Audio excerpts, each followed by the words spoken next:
What's going on, guys? DHRT, welcome back to my channel. As you guys know, Undertaker is my favorite wrestler of all time. So, instead of me doing another episode of Let's Talk, I'm going to be doing a era review of one of my favorite wrestlers in history of the WWF slash E, and that is the Undertaker's 1997 review, aka the 1997 era of the Dead Man.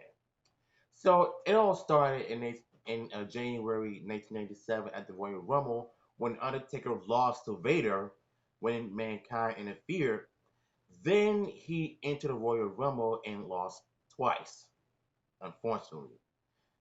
So so the Undertaker ends up wrestling Stone Cold on the next night on Monday Night Raw, but basically winning the match by disqualification. What's up, Brian? Listen, he wins the match by disqualification when Vader interfered once again, and then Bret Hart comes out attacking Stone Cold, and Undertaker and Vader, Stone Cold and Bret Hart would brawl in front of everybody, which will lead to their Fatal 4-Way match at In Your House. That's what they call it, In Your House, Fatal 4-Way. So it's a Fatal 4-Way match, but in that Fatal 4-Way match, Bret Hart ends up winning that match, basically. Vader being busted wide open from his eye, unfortunately. So let's just say that was kind of a classic. It's pretty much forgotten after all these years. So after that match, The Undertaker had a little bit of rivalry with Vader, and he lost again to Vader in a no disqualification match.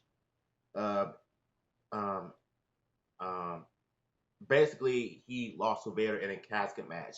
The same way Undertaker lost to Goldust in back in '96 when they wrestled in a casket match. Undertaker lost the same way to Vader.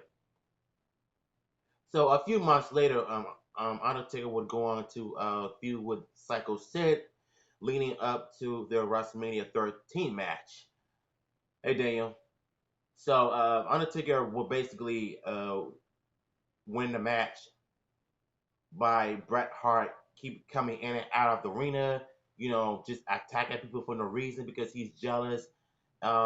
This heel Bret Hart is a lot better than babyface Bret Hart. That's just my opinion. You don't have to agree with me though. So whatever fits you, feel free to comment down below. So basically, Bret Hart comes out, uh, interfering with Psycho Sid once again. Uh, Then he tombstones Psycho Sid and some winning his second WWF title back at WrestleMania 13. And the next night on Raw, on Jim Ross or Vince McMahon ends up interviewing him, congratulating Taker on his victory at WrestleMania 13. So Paul Bearer comes out and begging and pleading for Undertaker to forgive him and just come back home. But a few nights on Raw later, Undertaker comes out and being interviewed once again, uh, and he gives Paul Bearer the title, and we all thought that he was going to reunite with him, but Undertaker has everybody fooled by sucker punching Paul Bearer in the face. But just when Undertaker was about to hit Paul Bearer in the urn, Mankind comes out from under the ring and ended up just flaming Undertaker uh, with a flame torch, causing Undertaker's face to get severely burned. But I don't know if it's actually real or is it just makeup. I'm not sure. But your skin doesn't clear, well, go back to normal a few weeks later. It doesn't come healing like that. It could probably take a long time to go to the hospital and have the doctors, fix up that burning scars, and your skin doesn't heal just like that. It takes time and it takes years for it to come back to its regular self. Unless you have some medicine for it though, but yeah. So Undertaker ends up facing Mankind at In Your House Revenge of the Taker, um, which Undertaker wins ends up winning the match, by the way. Uh, so I believe that the next night on Monday Night Raw, I think Undertaker faced Triple H on Raw, and then Undertaker was about to go for the choke slam. Mankind ends up coming out with the flamethrower, blowtorch. Uh, try to scare Undertaker, ends up knocking him with the. By the way, Mankind look the way he hits Undertaker with these objects, he hits them so slow it makes him look like an old person doing it. So, anyways, well, I think this was right before they had that match at Revenge of the Taker. So, a few weeks later, Undertaker will go on to feud against Stone Cold Steve Austin, which they first met in 1996, and they're wrestling again at 1997. So, all this leading up to their match at WWF In Your House Cold Day in Hell, which Undertaker wins fair and square, but the Hart Foundation ends up interfering in the match. Undertaker and Stone Cold ends up beating the crap out of the group and tossing him out of the ring. Undertaker was going to celebrate his victory. Uh, wait a second. I'm wrong. I might be wrong about this. And I think Undertaker had one more match with Vader, which I believe it was In Your House pay-per-view, and Undertaker won that match fair and square, ended up choke slamming Vader from the second rope, uh, and onto the canvas, as Vince McMahon says it. Uh, then he ends up picking up the victory. Undertaker does a trademark pose to celebrate the victory. But then he went on to feud against Stone Cold, leading up to the match at In Your House, Cold Day in Hell. Undertaker ends up winning the match when the Hart Foundation ends up interfering in the match, try to stop Undertaker, and Stone Cold ends up helping him. They both help each other, but Stone Cold ends up stunnering Undertaker. I said stuttering, but stunning Undertaker for I guess payback. I'm not sure, but Undertaker will have an interview the next night on Monday Night Raw, and Farouk challenges Undertaker uh, to a match for the championship at WWF King of the Ring in 1997. Uh,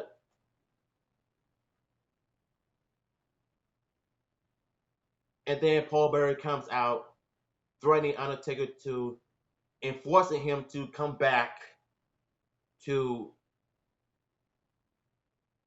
come back to the quote unquote reunion. If he doesn't come, he's going to reveal some dark secrets from the Undertaker's past. So Undertaker was forced to make a tough decision of his life. Undertaker, um, so Undertaker pretty much was forced to return home. So which he does, which Paul Bearer ends up being Undertaker's puppet. Well, look, Undertaker was being controlled by Paul Bearer, so he will have to do what Paul Bearer says. If it doesn't, he will reveal the secret that's been kept from the world for years, which I'll get later. Get to that later. So a few weeks later on Raw, Undertaker ends up having a tag match with Vader, wrestling against the Nation of Domination, which Undertaker punches Vader in his face, costing those two the match. Undertaker in a savage fashion, he doesn't care whatsoever. So Paul Bearer threatening Undertaker once again that he's going to reveal the secret. I keep saying reveal the secret. So the um The next night on Raw, Undertaker, no, Paul Bearer comes out, you know, telling the whole world his darkest secret that they all know. Uh, and then Undertaker, in his response, he actually admitted what happened. That he was the one that started the fire, that it wasn't his fault, and that the people wouldn't let him in. So Undertaker comes back to his normal self, saying that he draws spirit, will draw strength from the spirit from the dead, and along with these creatures of the night, they're gonna ball and burn. They're gonna burn Paul Bearer down, rolling his eyes in the back of his head so hard he can't even see it. So Undertaker comes out, beats the crap out of Vader, beats the crap out of Paul Bearer, demanding answers that why would he want to do that? So Vader ends up saving Paul Bearer by punching Undertaker in the ribs. So uh, that at the same time, Undertaker was feuding with Bret Hart leading up to the match at SummerSlam in 1987, which Shawn Michaels cost The Undertaker the title at that pay per view. And the next night on Raw, Shawn Michaels actually has no regrets whatsoever by telling the whole world that he doesn't regret hitting Undertaker with a steel chair because I guess he's the heartbreak hit because he's the savage whatsoever. So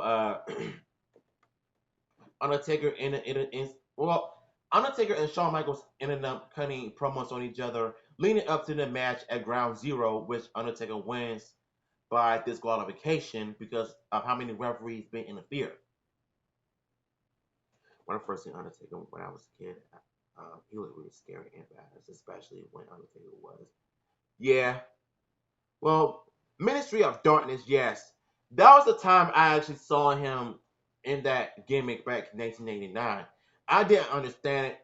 I was like, what, 5 or 6 years old when that happened? But all I know is that it was one of his best gimmicks. Okay, that scared me. Sorry. That was probably one of his best gimmicks back in 1989. I was a kid back then. I didn't know anything about it. I didn't know. I didn't really understand it. But as an adult looking back at it now, I was like, wow, this is really scary. And all of that was lead to his early adaptation of the Ministry of Darkness in late 1998. You started to see his hair looking different. His beard was growing longer. And you know what? I've seen this video on YouTube when they shot the commercial of the Attitude Era. Undertaker first off showed off his goatee on December 28th, 1998, which makes sense. So getting back to 1997, which Undertaker and Shawn Michaels had one of their best rivalries. So their next encounter was the very first Hell in a Cell pay-per-view at Bad Blood 1997. Nah, man, I'm using my phone. I'm using my phone, so if you're probably wondering. But everything is fine. I got a phone case, so I'm straight. So Undertaker and Shawn Michaels had their match, their very first Hell in a Cell match in 1987 pay-per-view called Bad Blood, which Undertaker dominated Shawn Michaels in the beginning, but Shawn Michaels ended up coming back on Taker, and the two went just back and forth against each other until Shawn Michaels, no, Undertaker tosses Shawn Michaels over the top rope, accidentally hitting the cameraman, but Shawn Michaels, as a heel fashion, he hits the cameraman on purpose. uh, Shawn Michaels ends up hitting the Sweet Chin music. Undertaker ended up standing up. They both fought outside of the cell. Undertaker busted Shawn Michaels open, which is the most iconic scenes of all time. He does it 3 times.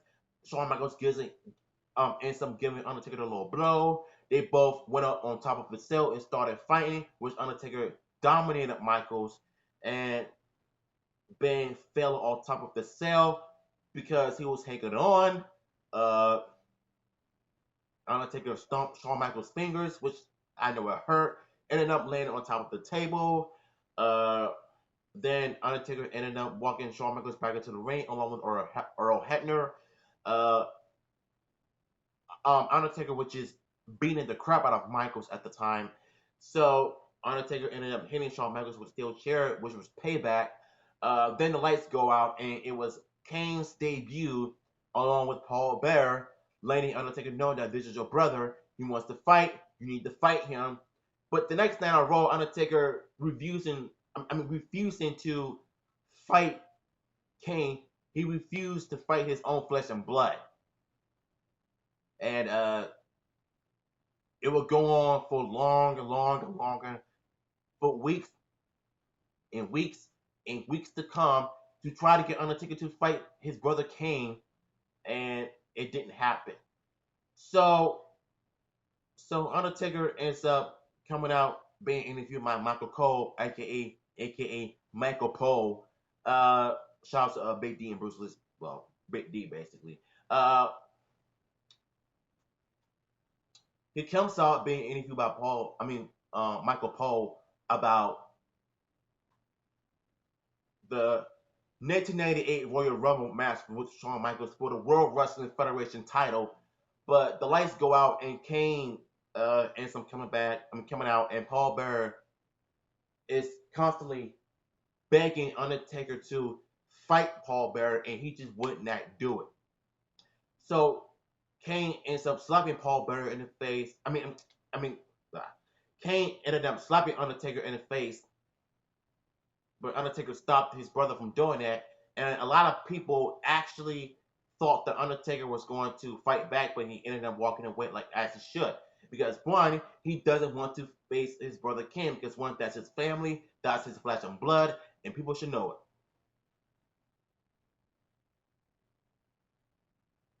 So a few weeks later, Undertaker comes out helping his brother Kane from um, the Leo Way, which shocked everybody, and nobody knew that Undertaker and Kane were going to be fighting each other, clearing the ring at the same time. Undertaker still looks at his brother Kane, and he walks away as he refuses to fight his brother still.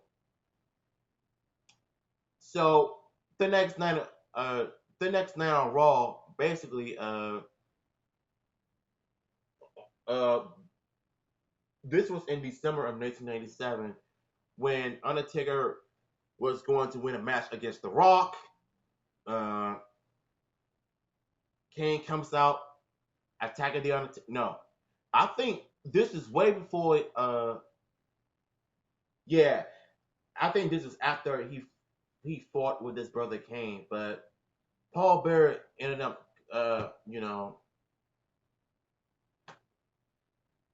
try to get Undertaker to fight his brother once again, and I believe that will be the end of 1997's Undertaker era. So Undertaker 1997 era was a lot stronger and a lot better than the 1986. Well, I wouldn't say it wasn't like the best, but I still prefer the 1996 Undertaker era because he had a lot of classic moments with Mankind and outside that. But 1997's Undertaker, he had feuds with Shawn Michaels, Stone Cold Steve Austin, with Paul Bearer about the secret. That was one of my favorite storylines from that era. Yeah, man, I heard that. That's old news. That's old news. I did watch Undertaker stand with Stephanie McMahon from Visma. Yeah, man, that storyline was back in 2003 when that was Undertaker was his big evil gimmick. Uh, if you notice some inappropriate segments with McMahon and Stephanie McMahon's daughter, but Stephanie had some fake boobs, fake titties.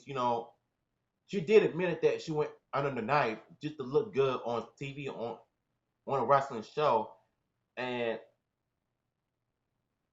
even noticed their strange, inappropriate counters with each other, which is incest. Not cute at all. All right, getting back to what I'm saying. The 1987 Undertaker was, without a doubt, it has its classic moments. It has one of the best matches, best rivalries, best debut of Kane at the Hell in a Cell pay-per-view, aka Bad Blood. Uh, the secret of Undertaker that Paul Bearer was reigning over Undertaker's parade, in my opinion. So maybe next week I'll do my review of the 1998 Undertaker era, which I will do in the near future. So make sure you guys stay tuned for that. And if you enjoyed my review of Undertaker's 1987 era video, give this video a thumbs up. Follow me on Instagram. And do not forget to subscribe to my channel. Until then, this is DHR2, and I'll see y'all.